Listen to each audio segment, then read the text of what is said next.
All right, so good morning, everyone. I'm Austin Wolff with Chainalysis Government Solutions. I work within the product organization, and my focus is on innovation. That's become an increasingly interesting and rewarding experience as of late because of the industry participants and policymakers and regulators asking much different and more difficult questions. Less about, hey, what can you tell me about a particular address, and what can you tell me about a system as a whole? What sort of visibility is needed to govern these things responsibly?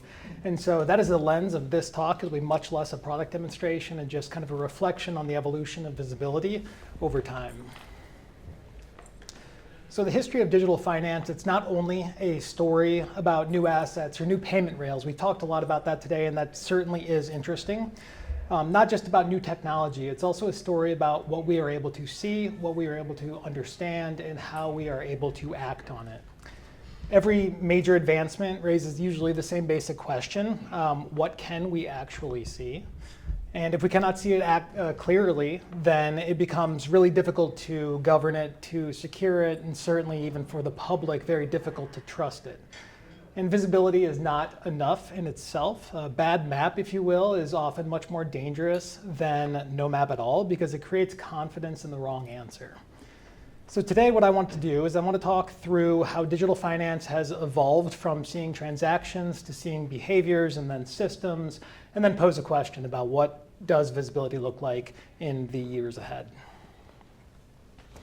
So commerce, I should say that old maps, kind of interestingly, in unknown spaces, are marked at times with a warning, which is either "here be lions" or "here be dragons." Now, whether or not the exact phrase appeared maybe as often as we'd like to think, the concept is still pretty useful. These were not empty spaces. Commerce still occurred in these spaces. Ships still moved through them, but risk also lived in them. And the danger is not always that activity in and of itself. The danger is when the activity scales far beyond our ability to see it clearly, or when we think what we see is actually wrong. And that is where bad actors hide. That's where they've hidden for many, many years. That is where institutions hesitate, and I think most important, that is where policymakers have to act. They are forced to because of certain timelines with incomplete information. And so when we think about navigation, we often celebrate the ships. We talk about the faster ship, maybe the larger ship, or we'll talk about the ship that could travel furthest. But the map is what allows for repeatable movement, for trust, and for governability. Reliable maps helped merchants, they helped insurers, they helped ports, they helped governments coordinate around a shared understanding of the world. And the same is very true in digital finance. The asset or the payment rail often gets the attention, but visibility determines whether or not a system can be trusted, governed, and scaled safely. And so digital finance is following this very same arc. Early activity, it was global, it was fast, and it was pseudonymous. It moved across borders and institutions in ways that traditional monitoring certainly could not keep up. And the first challenge was not just enforcement, it was understanding what can we even see, what can we even attribute, what patterns actually matter, and which risks are isolated, which are systemic. That is the evolution that I want to talk through, from seeing transactions to behavior systems and what the future holds. So the first layer in seeing transactions, as we know, public blockchains are very transparent, but the transparency does not equate to understandability. A ledger full of addresses and hashes and timestamps, they are public, but that does not make them useful in their own. The early breakthrough was turning raw ledger activity into traceable flows of value, and that was the birth of Chainalysis in 2014. That meant understanding where funds originated, where they moved, and where they touched identifiable services, exchanges, mixers, ransomware wallets, and one of the many other categories across the 134,000 entities that we currently have mapped in this space.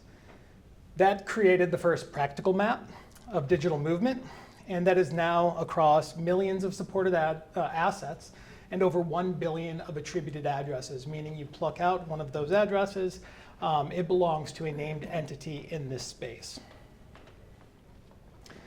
Then once the transaction visibility improved, blockchain activity began to lead towards investigative leads.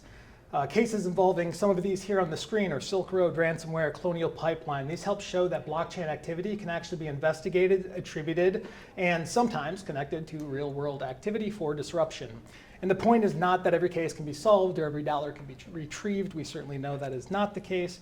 But a transaction was no longer a movement of value. The point is that the visibility changed our posture. The transaction represented much more in aggregate. And that only works if your data is reliable. So a bad lead can waste time. It often leads to missed evidence or points an investigation in the wrong direction. So as our second layer, seeing behavior, once we've kind of understood where the value has moved, the next question becomes, what does the activity actually mean? And patterns can reveal coordination, they reveal networks, they reveal campaigns, and oftentimes in patterns they can reveal intent. And that shifts visibility from the individual wallets to transactions or behavior across thousands or millions of interactions. And that is how we begin to distinguish isolated activity from organized behavior, normal use from exploitation, or individual victims from broader campaigns. Patterns are only useful when they are grounded in reliable data. When the data is court-tested, when it is peer-reviewed, when it is proven, then it is of use. Otherwise, we are not seeing behavior, we are seeing noise, and we are considering that to be insight. Then smart contracts changed the visibility problem because they introduced repeatable code-driven activities. The exploit mechanics can repeat here. Approval patterns can reveal delegated authority, some really technical things that lead to a lot of lost customer funds and new victims. Leveraging these, looking at these on a big data perspective and understanding where risk exists and what sort of proactive measures can be taken to protect, whether it be a retail investor or an institution, are incredibly important and where we also focus a large amount of time. So this is the first major evolution. The question began, where did value move, to what patterns emerged, to who is affected, and that progression turns a map into intelligence. But it only becomes intelligence when, again, the data is trustworthy, broad enough to provide coverage, strong enough attribution, validated enough to support action. And this brings us to our next layer, layer 3, seeing systems.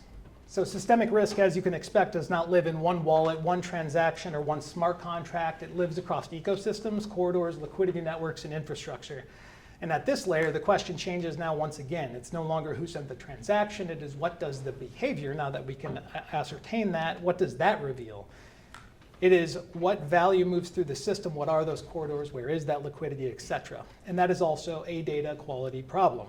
If coverage is shallow, if the system looks smaller than it is, if attribution is weak, then independent nodes appear as such. They may actually be related and indicate a larger operation at play, but they appear disconnected. And if updates are slow, the map is outdated before anyone can even act on it. Stablecoins are probably one of the best examples of shift towards this becoming a system. This represents kind of stablecoins as infrastructure in my eyes. When stablecoins are used for settlement and cross-border movement or dollar-denominated liquidity, the policy questions have changed. It's no longer whether one transaction is risky. Chainalysis has provided the solution for that for many, many years.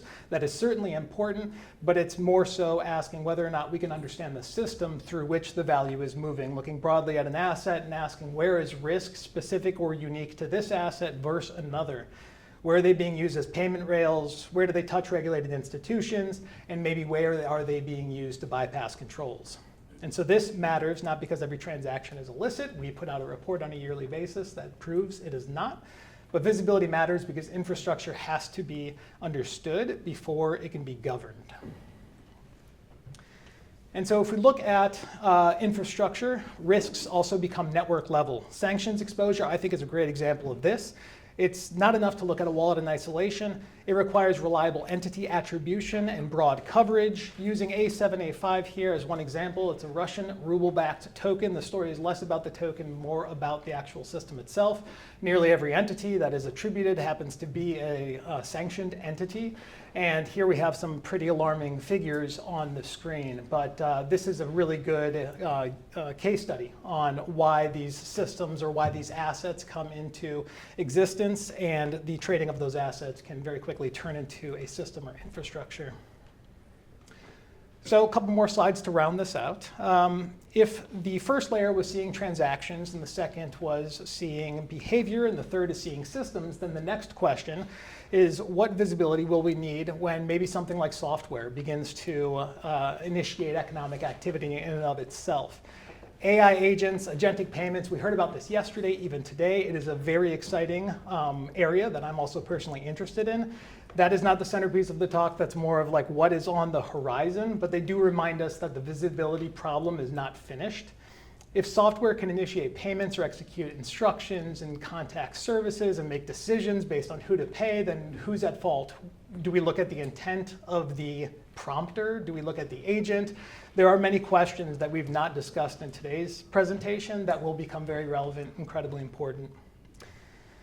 So when we kind of look beyond this, we can see that innovation tends to move first, visibility follows. Visibility in itself is not enough. We know that solution begins with good data, and data with enough breadth to expose kind of relevant actors is important, and that can be turned into usable intelligence.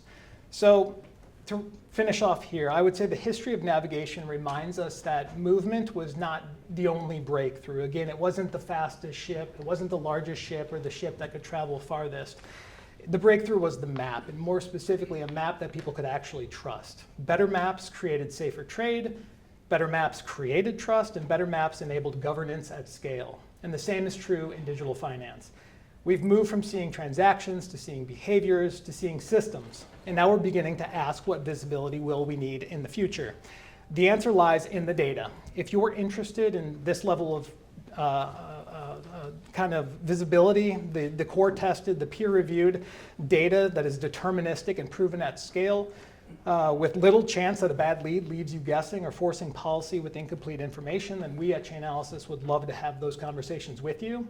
Because the question is not whether innovation will continue, it certainly will. The question is whether our visibility and the quality of the data behind it will keep pace. Thank you.